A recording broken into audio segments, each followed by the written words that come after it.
మన శరీరం మన కర్మలని ఎలా మోసుకెళ్తుంది? Welcome to తారామృతం. కొన్నిసార్లు ఏ కారణం లేకుండా మనకు భయం, అలసట, బాధ వస్తాయి. డాక్టర్ చెప్తాడు నథింగ్ రాంగ్ అని. కానీ శాస్త్రాలు అడుగుతాయి అది నీ కర్మ సంకేతం అయ్యుండొచ్చు అని. మన జీవితంలో మనం మంచి చేస్తాం, చెడు చేస్తాం, కానీ అన్నిటినీ మర్చిపోతాం. కానీ మన శరీరం మర్చిపోదు.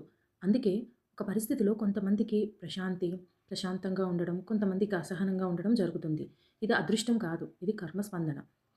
సనాతన ధర్మం ఏం చెప్తుందంటే ఈ శరీరం అనేది కర్మభూమి. ప్రతి ఆలోచన ఒక విత్తనం, ప్రతి భావం ఒక శక్తి, ప్రతి చర్య ఒక ముద్ర. అవి కనిపించవు, కానీ శరీరంలో నిల్వ అవుతాయి. అందుకే ఎక్కువ కోపం ఉన్న వాళ్ళకు శ్వాస భారంగా ఉంటుంది.